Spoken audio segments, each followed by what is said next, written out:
국민 앵커 백운기, 정확한 분석, 날카로운 시각. 백운기가 하면 다르다. 예, 생방송 백운기의 정치본색. 오늘 2부에서는 지금 예산안 심의 중인데 예산안 한번 들여다보려고 합니다. 대한민국 최고 예산 재정 전문가 조일출 박사 모셨습니다. 어서 오십시오. 네, 안녕하세요. 파주 예산정책연대 상임대표. 파주에서 지금 정치활동하고 계신가 보죠? 예, 그렇습니다. 예. 내년 총선 준비하고 있습니다. 최고 예산 재정 전문가로 제가 소개를 해드렸는데 짧게 어떻게 본인이 예산 정책 전문가가 되셨는지 이력을 한번 소개를 해주시죠. 예, 간단하게 말씀드리겠습니다. 저는 지난 20년 동안 중앙정부, 지방정부, 그리고 정당 또 학계 등에서 정책과 어떤 실무 경험을 많이 했고요. 정치권에서 유일하게 정부회계 전공으로 박사학위를 또 가지고 있습니다. 아, 예. 정부회계. 예, 그렇습니다. 그러시군요. 알겠습니다. 그러면 오늘 우리 국민들한테, 우리 또 애청자님들한테 지금 예산안 심의가 시작이 됐나요? 시작됐습니다. 예. 예. 예산안은 처리가 원래 올해 안에 끝나게 항상 돼 있는 거죠, 법으로. 그렇습니다. 근데 그걸 지킨 적은 거의 없죠. 거의 없습니다. 예, 아무튼 제대로 예산을 짜고 집행하고 또 결산하고 감사하고 이래야 나라가 건강한데 예. 오늘 한번 지금 정부가 윤석열 정부 취임하고 지금 두 번째 내놓은 예산안이 되겠네요? 맞습니다. 실질적으로 지금 두 작년에는 번째입니다. 어땠나요? 전체적으로 봤을 때. 작년의 경우도 사실은 639조였거든요. 예. 총 예산 재정 지출액이요. 그리고 올해의 경우는 지금 657조로 작년에 비해서 2.8%가 증액됐습니다. 예. 그런데 IMF에서 우리 23년에 대한민국 물가 상승률이 지금 3.4%거든요. 그렇다면 실질적으로 물가 상승률보다도 못하는 지금 예산 증액을 시켰기 때문에 실질적으로 마이너스 예산 증액인 겁니다. 그렇죠. 예. 그래서 사실 이러한 부분이 지금 문제인 것입니다. 왜 그렇게 마이너스로 예산 편성을 했을까요? 우리 추경호 기재부가 예. 소위 말해서 국가 채무 비율, 재정 건전성, 이 숫자 맞추기 노름에만 지금 혈안이 돼 있다는 것입니다. 그 증거가 무엇이냐면요. IMF가 41개국에 대해서 물가 상승률하고 경제 성장률을 지표를 올 10월 말에 지금 발표를 했거든요. 그래서 대한민국의 경우는 22년하고 23년에 물가 상승률 두 개를 합한 게 8.5%거든요. 근데 41개국 평균은 13.6%였습니다. 그러니까 굉장히 낮은 거 아닙니까? 두 개의 연도를 지금 합한 거거든요. 22년, 23년 거. 그런데 또 반대로 이제 경제 성장률을 또 봤거든요. 대한민국이 22년하고 23년 걸 두 개를 합한 걸 보니까 4.1%였습니다. 근데 41개국 평균은 5.9%였고요.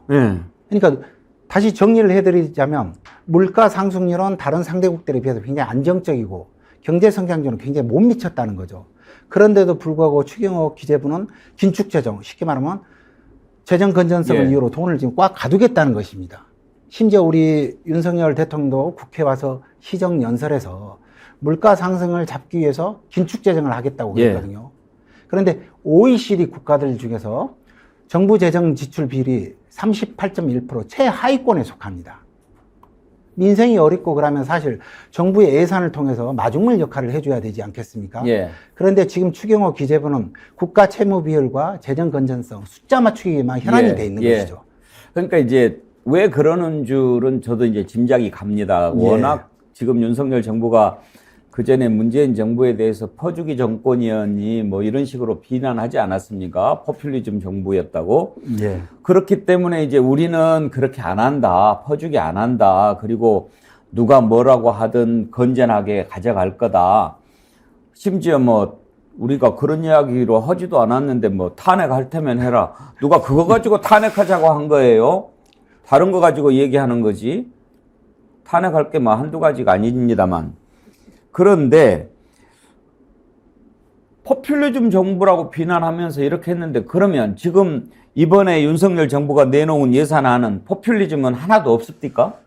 굉장히 많죠. 그러니까 쉽게 말씀을 드리면 국가 성장 동력인 R&D하고 교육 예산, 그리고 또 우리 군 사병들의 기본적인 복지인 생일 때 쓸 수 있는 우리 케이크비 아니면 또 효도, 휴가비, 그리고 이발비 이런 예산들은 절대적으로 감액시켜버리고 권력기관들의 소위 말한 특활비나 업추비는 이런 막대한 양의 지금 증액을 시켜놓은 것이죠. 그리고 또 뒤에서 말씀드리겠지만 우리 많은 국민들이 요새 관심 있게 보고 있는 우리 대통령, 우리 외교 예. 부분 예산들은 굉장히 많이 증액되어 있습니다. 또 나간답니까? 그렇습니다. 이미 오늘도 나간 걸로 지금 알고 있습니다. 아이, 그러면 비행기도 바꾸지. 미국 대통령 것보다 더 좋은 걸로. 그렇게 많이 다니려면은 오히려 더 좋은 비행기가 필요하겠더만. 예. 그러면은요, 우리 조 박사님이 이렇게 쭉 보셨을 때 내년도 예산안 이렇게 우리들이 보는 거하고 또 다른 시각으로 보시지 않겠습니까? 그렇습니다. 제일 큰 문제는 뭘로 꼽으십니까? 가장 큰 문제는 우리 국가 성장 동력의 예산을 절대적으로 다 감액시켜 버렸다는 것입니다. 성장 동력의 예산을. 예, 그 대표적인 게 R&D하고 교육입니다. R&D 예산은 무려 전년도에 비해서 16.6%를 깎아버렸고요. 그리고 교육 예산은 6.9%를 깎아버렸습니다.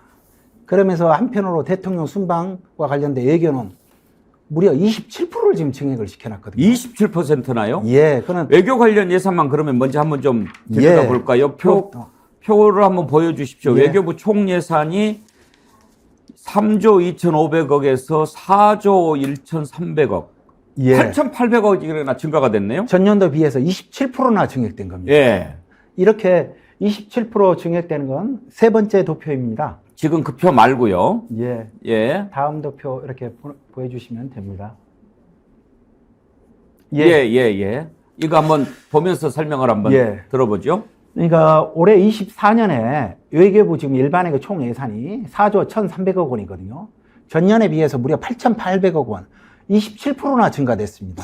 R&D 예산은 16.6%를 깎아버리고 교육 예산도 6.9%를 지금 깎지 않았습니까?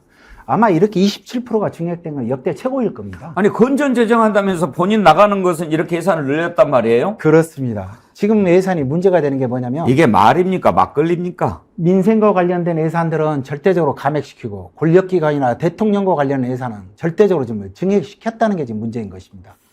국민들만 허리띠를 졸라매라고 지금 강요를 하고 있는 것이죠. 구체적으로 예산 외교 관련해서 뭐가 늘어났습니까? 예, 좀 다시 한번 표를 좀 예. 보시면서 말씀을 드리도록 하겠습니다. 제가 지금 외교부에 예산서를 직접 보고 지금 찾아낸 겁니다. 예. 예. 그동안에 지금 논란이 됐었던 게 올해 정상 외교 항목으로 지금 잡혀 있는 게 올해 249억 원이었습니다. 네. 그래서 추가로 예비비가 329억 원 들어가서 역대 최고로 578억 원 이야기가 나오지 않았습니까? 예. 이것만 해도 역대 최대인데. 그렇죠. 근데 정상 외교 항목이 작년에 비해서 271억 원으로 지금 23억 원이 증가되었거든요. 그런데 두 번째 2번 예. 이게 좀 심각합니다. 아프리카 중동 지역 이 관련한 외교인데 무려 올해가 425억 원으로 346억 원이 지금 증가됐거든요. 예.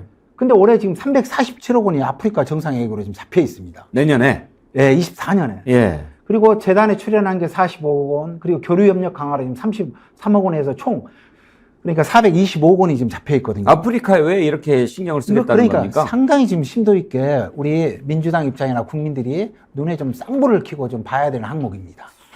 그러면 박사님 보시기에 아프리카에 이렇게 많이 힘을 쓰는 이유가 어디에 있다고 보십니까? 사실 제가 봤을 때는 이제 워낙 이게 그 내부적인 거는 뭐 기밀에 붙이지 않겠습니까? 언론에 그래도 지금까지 뭔가 뭐 현재 명분이 있어야죠. 우리가 아프리카, 예를 들어서 중국 같은 경우에는 아프리카를 진작부터 공략하지 않았습니까? 네, 그렇습니다. 그럴 때는 이제 뭐 어떤 외교적인 전략이 보입니다만 우리가 예를 들어서 아프리카나 중동 쪽에 외교 협력을 강화하겠다고 하면은 왜 그쪽을 더 신경 써서 해야 되는지 설명을 해야죠. 이러한 부분들에 대해서는 대통령실이 분명히 입장을 밝혀야 되고요. 또 민주당 입장에서도 밝혀내야만 하지 않겠습니까? 예. 외교 관련해서 이렇게 많이 돈을 쓴다. 자, 그러면 우리가 이제 가계부도 쓰는 데가 있고 들어오는 데가 있지 않습니까? 본인이 영업사원 1호를 자임하면서 지금 저렇게 돌아다니고 있는데 내년에도 열심히 뛰겠다고 이렇게 잡아놓은 거 거기까지 좋다고 칩시다. 그러면 벌어 들여와야죠. 그렇습니다. 올해 그러면은 수지를 맞춰봤습니까? 가서 쓴 거하고 벌어 들어온 거하고? 국민들이 지금 우려하는 부분이 이거죠. 대통령이 외교 순방 자체가 문제되지는 않지 않겠습니까? 문제는 성과를 지금 말하는 거죠. 그렇죠. 아, 벌어오면 누가 뭐라 그래요? 예, 그렇습니다. 아시다시피 우리 김건희 씨는 유럽 가서 폴란드 가서 명품 샵에 가서 또 언론에 이렇게 발각되고 그러지 않았습니까? 리투아니아. 예, 굉장히 그러니까 이런 부분들에 대해서 국민들이 우려하시고 또 우리가 이렇게 힘든데 본인들은 외국에 나가서 이렇게 뻥뻥 쓰는구나. 이런 부분들에 있어서 지금 통탄하고 계시는 겁니다. 영업사원이 돌아다니면서 돈을 쓰는 것을 뭐라고 하겠습니까? 근데 그것도 적당히 써야 되고, 또 제대로 이제 벌어 들여와야지. 나 영업으로 나간다고 뷔페에서 가서 호화롭게 먹고, 사우나 가서 맨날 놀다가 뭐 팔았냐 때 손톱깎이 하나 팔아왔다고 그러면, 그거 영업사원 그냥 두면 되겠어요? 잘라버려야지. 예, 이런 부분들에 대해서 우리 국민들이 더 아주 심도 있게 좀 보실 필요가 있다고 봅니다. 또 어떤 점 좀 주목해서 봐야 됩니까? 가장 대표적인 게 우리 첫 번째 우리 도표를 좀 보여주시겠습니까? 국가기관. 그렇습니다. 예. 사실 우리 국민들한테는 이렇게 허리띠를 졸라매라면서 제가 우리 국가기관이 예산서에 반영된 국가기관이 우리 총 61개 국가기관이 있습니다. 예. 국가기관이라 하면 모든 부처 다 포함한 겁니까? 맞습니다. 네. 부처 다 포함해서 61개 기관입니다. 예. 그 위원회까지 다 포함해서요. 뭐 선관이든 뭐든 간에요. 네. 총 61개 기관이 있는데요. 이 61개 기관에 24년에 소위 말하는 5대 불투명 예산, 업추비라든가 특활비, 예. 그리고 안보비, 직무수행경비, 정보와 안보비, 이 5대 항목에 대한 예산 총액을 한번 봤더니요. 표를 한번 보면서 이렇게 말씀을 예. 드리도록 하겠습니다. 그 금액이 무려 2조 4천억 원이나 됐습니다. 어마어마한 돈입니다. 이 5개 항목에 대해서만. 이것도 올해보다 더 늘어났네요. 그렇습니다. R&D는 깎으면서 올해에 특수활동비는 늘린다. 755억 원이나 지금 증가됐습니다. 아니 특활비는 그렇게 논란이 많이 됐는데 염치가 있어야죠. 예, 그렇습니다. 저기 표에서 방금 전에 보셨던 직무수행 경비가 바로 대법원에서 윤석열 검찰총장한테 특활비하고 특정 업무 경비 이 두 가지를 공개하라고 하지 않았습니까? 예. 바로 이 특정 업무 경비에 포함된 게 직무수행 경비입니다. 음. 직무수행 경비의 90%가 특정 업무 경비거든요. 특정 대부분. 업무가 뭡니까? 그게 소위 말해서 이게 보면 특별한 목적 없이 그 조직의 기밀 활동을 위해서 쓰는 겁니다. 뭐 어디다 쓰는지 그러면 알 수는 있습니까? 그 부분에 대해서 대법원이 지금 공개하라고 했는데도 예. 불구하고 지금 안 하고 있는 거고. 제대로- 잉크가 휘발돼 버렸다고 그러고. 맞습니다. 이런 것은 그냥 올리면은 다 통과가 됩니까? 그동안 아쉽게 국회에서 이런 부분들에 대해서 심도 있게 심의를 제대로 못했던 게 이제 문제였던 것이죠. 어떻게 예. 해야 됩니까?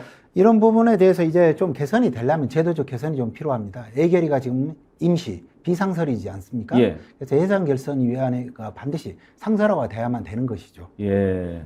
상사화하고 예, 그리고 들여다볼 것 들여다보고 그렇습니다. 지금 민주당에서는 특수활동비 대폭 줄이려고 하지 않습니까? 그렇지만 이제 전체적으로 제가 이걸 밝혀낸 건 제가 지금 처음이거든요. 아, 예. 제가 이거 들여다보면서 예, 예산서를 제가 직접 코딩을 해서 지금 숫자를 전부 다 지금 뽑아낸 것입니다. 아, 불투명 경비니까. 예, 그렇습니다. 그러면 특수활동비, 업무추진비, 직무수행경비, 안보비, 정보보안비 이런 것은 정확하게 세목이 밝혀지지 않은 그런 것들이니까 불투명으로 분류를 하셨고 그렇습니다. 불투명 경비에 안보비는 뭐고 정보보안비는 뭡니까? 이게 이게 사실은 명칭이 지금 안보비하고 정보안보비가 있는데요. 보안이나 안보나? 이 안보비는 유일하게 대한민국 국정원만 지금 있습니다. 아, 그럼 안보비는 국정원 예산입니까? 예, 그렇습니다. 이 안보비가 특수활동비, 업무추진비, 직무수행경비 이런 게 다 포함돼서 국정원 안보비로 지금 통합해서 이렇게 하나로만 쓰고 있는 것이죠. 안보비는 안 보이는 비용 아닙니까? 그런데 이제 추측컨대 이 안보비가 국정원의 경우 올해 지금 393억 원이 전년에 비해서 늘었거든요. 근데 잘 아시겠지만 우리 기존에 기무사하고 사이버 사령부 있지 않습니까? 예. 사실 이런 데하고 주로 관련된 예산이라고 추측해 볼 수 있는 거 아니겠습니까? 물론 국방이라든지 예. 보안상 또 국가안보상 공개할 수 없는 부분들이 있겠지만 기본 원칙은 가급적 투명하게 국민들이 알 수 있게 하는 것이 가장 바람직하지 안 보이는 것, 음험한 것 이런 것이 많은 것 그건 비정상이죠. 예, 그렇습니다. 제가 표 두 번째를 보고 예. 조금만 말씀을 좀 더 드리도록 하겠습니다. 또 있습니까? 예. 아, 7대 권력기관. 제가 방금 전에 설명드린 건 대한민국 그러니까 61개 총 국가기관을 지금 뭐 업추비 등 불투명 예산 항목을 지금 말씀드렸던 예. 겁니다. 그게 2조 4천억 원이나 됐던 거고요. 그리고 7대 권력기관만 좀 집중해서 한번 봤습니다. 예. 그랬더니 2조 4천억 중에서 7대 권력기관의 업추비 등이 2조 400억 원으로 85%를 전부네. 차지했습니다. 85%. 거의 다입니다.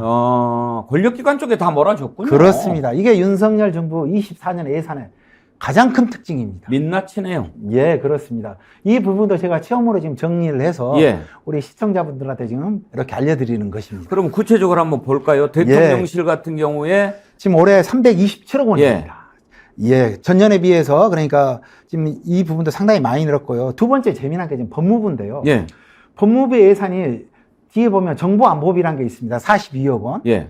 이게 처음으로 지금 법무부에 처음 우리- 편성된 겁니까? 그렇습니다. 한동훈 법무부에서 처음으로 42억 원이 지금 편성된 겁니다. 그전에는 없었던 겁니다. 특수활동비도 아니고 정보안보비가 따로 그렇습니다. 있다는 겁니까? 특수활동비를 전년에 비해서 지금 150억 원인데 전년에 비해서 28억 원을 감액을 시켰더라고요. 그렇더니 모르는 분들은 법무부가 특수활동비를 감액시켰구나라고 생각할 수 있는데 봤더니 정보안보비를 그 배인 42억 원을 지금 잠깐만, 증액시켜놓은 표가 것입니다. 조금 일치가 돼야 될 필요가 있는데 우리가 앞에서 소개했을 때는 정보보안비라고 그랬거든요. 예. 안보비가 있고 정보보안비가 있는데 이건 정보안보비입니까? 정보보안비입니까? 이 명칭은 정확히 말씀 정보보안비입니다. 정보보안비로 바꿉시다. 그렇습니다. 예, 정보보안비. 안보비하고 정보보안비. 예, 예. 근데 정보보안비가 42억이 없던 것이 새로 편성이 됐다. 그렇습니다. 어디다 쓰겠다는 겁니까? 이 부분도 이제 소위 말하는 불특정 항목인 것입니다. 물론 관련된 영수증이나 이런 걸 제대로 공개하지 않겠죠. 뭐 없었던 것이 생겼을 때는 이유를 설명해야죠. 뭐 법무부 장관이 실세 장관이라서 그냥 주는 겁니까? 예, 그렇습니다. 그렇게 생각하십니까? 그러면 지금 특수활동비, 업무추진비, 직무수행경비는 조금 뭐 증감은 있겠지만 기존에 있었던 것이고 정보보안비가 42억이 새로 편성이 됐다면 적어도 그 부분에 대해서는 법무부가 어디에 쓰겠다고 얘기는 해야죠. 이런 부분 항목 자체가 우리 예산서 지침에 의해서 그 구체적인 목적이 설정되어 있지 않습니다. 이런 부분들이 사실 법적으로 지금 개선시켜야 될 문제점들인 것이죠. 불투명 경비니까. 그렇습니다. 그러면 조 박사님 이거를 추출을 해내신 거네요. 물론 이 항목들이 예산서가 이제 수천 페이지 다음에 굉장히 많거든요. 1000페이지도 넘습니다. 거기서 제가 이제 항목별로 제가 찾아낸 것입니다. 전문가 아니면 이렇게 못 사실 찾아내죠. 불가능합니다. 예. 예, 그렇습니다. 그러면 이거는 나중에 결산하거나 감사할 때는 어떻게 들여다볼 수 이 있습니까? 부분도 이제 숫자 맞추기로 썼다고 하지만 세부 내역서는 공개를 하지 않는 것이죠. 그거는 안 되죠, 세금을. 그래서 이런 부분들에 있어서 이제 불투명 예산은 법 개정을 통해서 좀 없애고 줄여야 된다고 보는 것입니다. 이 부분이 제일 눈에 띄는데, 예. 자, 그러면 오늘 지금 우리 조 박사님 모시고 예산 들여다보니까 참 많이 배우게 되는데, 앞으로 이제 예산안 쭉 처리 과정이 있지 않습니까? 그렇습니다. 좀 더 시간을 내주셔가지고, 우리가 궁금할 때 좀 얘기를 많이 들려주시면 좋겠는데. 언제든지 불러주시면 제가 아이고. 이렇게 와서 이렇게 설명드리고 국민분들한테도 알려드리도록 감사합니다. 감사합니다. 그럼 한두 가지만 더 여쭤보겠습니다. 예. 이런 부분들이 많이 있고 또 들여다봐야 될 부분이 많은데 우리 국민들은 일단 숫자가 나오면 저부터도 이제 좀 어려우니까 멀리 하게 되고 또 이제 좀 믿는 것도 있죠. 정부가 어련히 알아서 하겠어? 그 다음에 국민의 대표 국회의원들 뽑아놨는데 어련히 알아서 하겠지? 뭐 이렇게 생각하지 않습니까? 예. 그래서 조금 물러나 있는데 다 우리가 낸 세금 아닙니까? 그렇습니다. 우리들이 어떤 부분을 좀 지켜봐야 된다고 생각하십니까? 사실 이렇게 병폐가 발생된 이유는 기재부의 독점적인 권력 때문에 그렇습니다. 우리 검찰이 세계 유례가 없이 기소권, 수사권, 공소유지권 세 가지를 지금 모두 가지고 있어서 지금 병폐가 되는 거 아니겠습니까? 기재부도 마찬가지입니다. 기재부가 세 가지 권한을 가지고 있습니다. 예산권, 재정권, 재정정책과 관련된 재정권. 세 번째는 경제권, 경제정책권. 이렇게 세 가지를 다 가지고 있는 나라는 세계적으로 또 유례가 없습니다. 미국 재무부는 이렇게 안 합니까? 미국의 경우는 당연히 그렇습니다. 예산권은 백악관에가 있고요. 소위 말해서 미국의 재무부는 재정권하고 경제권만 가지고 있습니다. 네. 이렇게 정부기관 내에서도 권력기관을 견제를 하게 만들었던 것이죠. 우리나라도 사실은 있었습니다. 김대중 정부하고 노무현 정부 때 만들어 놓은 기획예산처입니다. 예. 그때는 예산권이 기획예산처에 있었던 것이죠. 그렇군요. 그런데 그걸 이명박 정부가 탄생하면서 2008년 2월에 그걸 합쳐버려서 지금의 기획재정부 거대 공룡이 탄생하게 된 것입니다. 그때는 기획예산처, 재정경제부 이렇게 갈라져 그렇습니다. 있었는데, 나눠져 있었는데 그걸 합쳤군요. IMF 초래한 게 그 당시에 재정경제부, 재정경제원, 예. 지금의 기재부와 동일하거든요. 명칭만 틀린데 그 재정경제원이 절대 권력을 가지고 있어서 그 나라를 팔아먹다시피 하지 않았습니까? 그래서 그걸 김대중 정부 때 고쳤던 것이죠. 기획예산처를 만들어서. 예. 근데 그걸 이명박 정부가 원상복귀 시켜놨던 것입니다. 그래서 이거 기재부 반드시 예산권을 별도 독립부처를 만들어서 분리시켜야만 하는 것입니다. 예. 그래서요. 이제 기획재정부가 그렇게 됐는데 우리가 어떤 점을 주목을 해서 봐야 됩니까? 항상. 이것이죠. 과연 우리 민생을 위해서 예산이 주로 쓰여져 있나 안 쓰여있나, 그리고 권력기관 위주로 예산이 돌아가고 있나 안 돌아가고 있나, 딱 두 가지만 보시면 됩니다. 우리 지금 말씀드린 것처럼 국가 성장동력 예산 없고 우리 청소년 예산, 소위 말해 우리 사병들 예산, 소위 민생 예산을 지금 다 깎아버렸거든요. 그러면서 대통령, 우리 외교 예산이라든가 권력기관 예산은 절대적으로 지금 증액을 시켜버린 것이죠. 어떻게 외교부 예산을 27%나 증액을 시킵니까? 이런 경우는 대한민국 역사상 처음입니다. 우리 국민들은 그런 점을 좀 주목해서 봐야 될 것 같고, 그렇습니다. 예산 전문가로서 민주당에게 좀 조언이나 충고를 하고 싶다면은 이번 예산안 심의할 때 어떤 점을 좀 주문하고 싶으십니까? 예. 우리가 국가재정법상 예산 심의 의결을 다음 회기, 그러니까 소위 말해 30일, 12월 10일까지 해야 됩니다. 예. 그렇지만 기한이 중요한 게 아닙니다. 국민과 민생을 위해서 이 차가운 예산을 어떻게 따뜻한 예산으로 전환시킬 것인가. 사실 우리 민주당 예결위 분들이 날밤을 까고 안 주무시고 밝혀내야만 아시는 거죠. 따뜻한 예산을 만들도록 해야 된다. 특별히 지금 이렇게 전문가로서 뽑은 것 중에서 민주당한테 너네들 이런 것 좀 확실히 들여다봐야 돼 한다면 어떤 부분인가요? 오늘 제가 다 지금 설명을 못 드렸습니다. 그러니까 권력기관과 관련된 예산, 그리고 대통령 순방 예산인데 특히 아프리카 관련 예산이 너무 많이 증액됐거든요. 그리고 세 번째는 통상 제가 오늘 설명을 시간 관계에서 못 드렸지만 언론에서도 많이 이렇게 나오고 그렇지만 누구도 지금 말씀 못 드렸는데 김건희 관련한 예산 부분들. 그거는 제가 오늘 자료는 준비해 왔는데 지금 설명을 못 드렸습니다. 그러면 그것만 가지고 한번 들여다 보십시다. 예. 저희가 그 준비되면 알려주십시오. 예. 김건희 관련 예산도 지금 좀 준비해 왔는데 들여다보고. 지금 시간상 지금 말씀 못 드렸던 저희가 또 이제 것입니다. 경제 분석이 이어져야 되니까 예, 그렇습니다. 빠른 시일 안에 우리 조 박사님 모시고 예산 한번 더 들여다보겠습니다. 예. 예산안 하면은 항상 숫자 때문에 머리 아픈데 오늘 이렇게 제가 그 쉽게 또 구체적으로 설명해 주시는 예산 전문가 처음 뵀습니다. 감사합니다. 고맙습니다. 이 다음에 이것 답변도 좀 준비해 주십시오. 예. 이은주 님이 조일출 대표님 정책연대와 관련해 질문이 있습니다. 예. 시민들이 중앙이나 지방 정부의 예산 책정과 집행에 분석과 감시를 해야 한다는 좋은 취지에 공감합니다. 그런데 그러기 위해서는 어느 정도의 권한이 있어야 할 텐데요. 예. 정책연대가 가진 힘은 어느 정도일까요?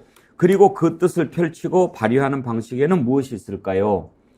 우리 애청자님 수준 높죠? 예, 굉장히 높으신데요. 이런 질문 주셨는데 여기에 대한 답변도 이 다음 기회에 한번 같이 해 주십시오. 예, 꼭 그렇게 하겠습니다. 고맙습니다.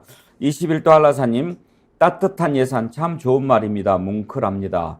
예, 함께 해주신 여러분 감사합니다. 오늘 대한민국 최고 예산 재정 전문가 조일출 박사님 모시고 어떤 예산 우리가 좀 관심 있게 들여다봐야 되는지 내년도 예산안 살펴봤습니다. 시간이 많지 않아서 오늘은 이 정도 하고 조만간 곧바로 다시 한번 모셔서 우리가 어떤 부분들을 좀 들여다봐야 되는지. 민주주의의 기준은 납세의식에서 출발한다는 말이 있습니다. 그러니까 우리가 낸 세금, 지금 대통령 월급 받고 비행기 타고 돌아다니고 이런 거 다 우리 세금입니다. 자기 돈 1원도 안 들어요. 그러니까 우리가 낸 세금 제대로 쓰는지 봐야 합니다. 그 납세의식이 민주주의의 출발이다. 우리는 항상 그 생각을 가져야 합니다. 그래서 세금 문제, 예산 문제 잘 생각해 봐야 합니다. 우리 깨어있는 정어리 때 예산 문제 더 많은 관심 갖도록 합시다. 조일출 박사님 오늘 말씀 감사합니다. 또 뵙겠습니다. 감사합니다. 예, 함께해 주신 여러분 감사합니다. 이어지는 박시동의 경제분석 많이 사랑해 주시고요. 저는 내일 오전 10시 50분 다시 찾아뵙겠습니다.